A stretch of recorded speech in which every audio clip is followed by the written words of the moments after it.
Hi everyone and welcome to today's reading lesson. As you can see from the title page here, it's a history link reading comprehension, so it's lesson 2, and it's ancient Egyptian gods and goddesses. This will be useful because it will link into some of the English writing work that you'll be doing later on this week. So, to start off with a bit of background information, the ancient Egyptians believed in many gods and goddesses, and many of these deities represented things in the natural world. So, for example, Ra was the god of the sun. Others were responsible for things that just affected people, such as death. So the god Anubis, he was the Egyptian god of embalming and mummification, and he also weighed the hearts to judge the worthiness of the dead as they entered the afterlife. Then you've got Osiris, who was god of the afterlife. Okay, so that would affect peoples. So that the big gods and goddesses for all kinds of things. So let's have a look at a few of them. So this is Ra. He is the god of the sun. He was the most important god to all of the Egyptians. It was believed that he was swallowed by Nut, the sky goddess, every night, and he was born again in the morning. The Egyptians also believed that Ra travelled through the underworld at night, where he appeared as a man with the head of a ram. This is Anubis. Anubis is a god of the dead and the process of embalming and mummification. It was thought that because jackals watched over the dead, they found them in cemeteries a lot at night time. So that given that jackals watched over it, then Anubis must have a jackal's head. Anubis helped embalm Osiris when he was killed by Seth. Seth became the first mummy. Egyptian priests would wear a mask of Anubis during mummification ceremonies. Osiris, he was the god of the dead and of the underworld. He was a god of resurrection and fertility. The Egyptians believed that he gave them the gift of their most important crop, barley. Osiris was a husband of Isis and the father of Horus. He was also the first mummy when Anubis put his body parts back together after he was killed by Seth. Nut and Geb. Nut is the goddess of the sky, and Geb is the god of the earth. Nut's body is stretched across the sky and covered in stars. She and Geb are the parents of Isis and Osiris. Nut is the sister wife of Geb, and it's believed that Nut swallowed Ra, the sun god, at the end of every day and gave birth to him again in the morning. It's believed that earthquakes are caused by Geb's laughing. Sekhmet, the goddess of war. Sekhmet means the powerful one. She's sometimes called the daughter of the sun god Ra, and she's celebrated at the end of battles, and her body of a woman, a head of a lion. You've got Horus, and you'll remember Horus from our story of the Egyptian Cinderella. Well, Horus is the god of the sky. He's the protector and ruler of Egypt. All living pharaohs are considered a living Horus, so basically God on earth. It was believed that Horus was the son of Isis and Osiris. Horus became a ruler of the living after losing an eye in a battle and having it restored. The eye became a symbol of protection. Again, he's got the head here of a falcon. Thoth. Writing and knowledge. He could appear as a baboon, and it was believed that he gave Egyptians the gift of hieroglyphics, so their ability to read and write.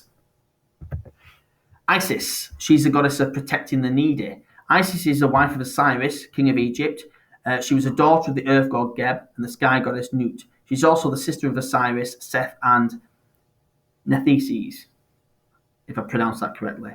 She's also the mother of Horus and has him sitting on her lap. Isis was a good queen. She taught the women of Egypt how to bake and weave. Set, the god of chaos, the desert and storms. Set is the son of Geb and Nut. He's the father of the jackal-headed god Anubis. Set represented everything that threatened peace in ancient Egypt, such as war, disease, and destruction. Set is seen as a strong and dangerous god, but not completely evil. He is a friend to the dead, helping them rise to heaven on his ladder. So this is your text here. Obviously yours will be a bit clearer than this. So it's gods and goddesses, ancient Egyptian religion. There were more than 2,000 gods in ancient Egypt. Most took human form, but some had heads of animals. Here's a selection of the more important gods that Egyptians would have worshipped. So number 1 is Ra. Ra was god of the sun and lord of the gods. He is shown to have the body of a human, the head of a falcon. Above his head sits a sun disk with a sacred cobra twisted round it. It was said that Ra sailed the heavens in a boat called the Bark of Millions of Years.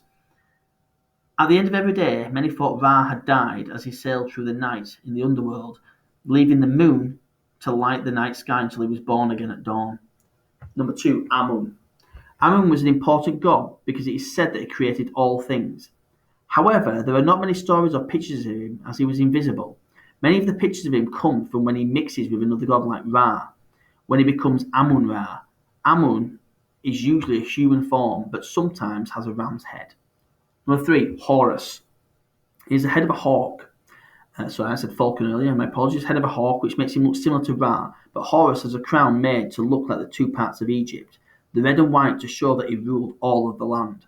Horus was the god of the sky, and it was believed that the pharaohs were a living version of Horus, making them godlike. Number 4, Thoth. He was a god of wisdom, writing time and the moon. The ancient Egyptians believed that Thoth created hieroglyphics and kept a record of all knowledge. He had the head of an ibis bird, a long-beaked bird common in Egypt. Number 5, Ma'at. Ma'at was a goddess of truth. You'll see her represented with a feather in later lessons. She was the goddess of truth, justice, harmony, and the wife of Thoth. A pharaoh had to promise to follow Ma'at and be a fair and honest leader. Number 6, Isis is the mother of Horus and the queen of the goddesses. Sometimes she is shown to have a throne on her head, and other times she has a sun disk similar to Hathor.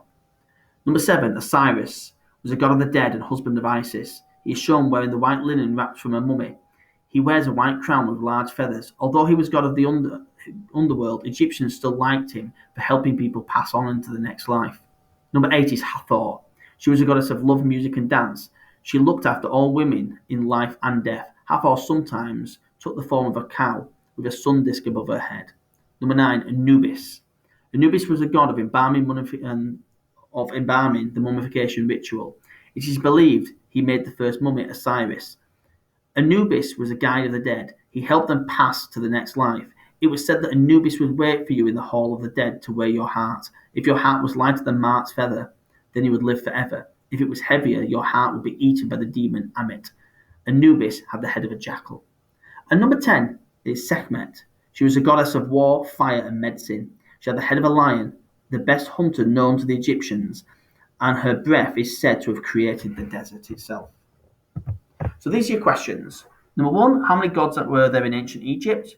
Number 2, why are the names of gods in bold? Number 3, what is special about Ammon? Number 4, who created hieroglyphics? Number 5, who was married to Thoth? Number 6, what was the name of the first mummy? Number 7, why do you think pictures were included in the text? Number 8, in which kind of book would you expect to find an information sheet like this? Good luck. See you later. Bye-bye.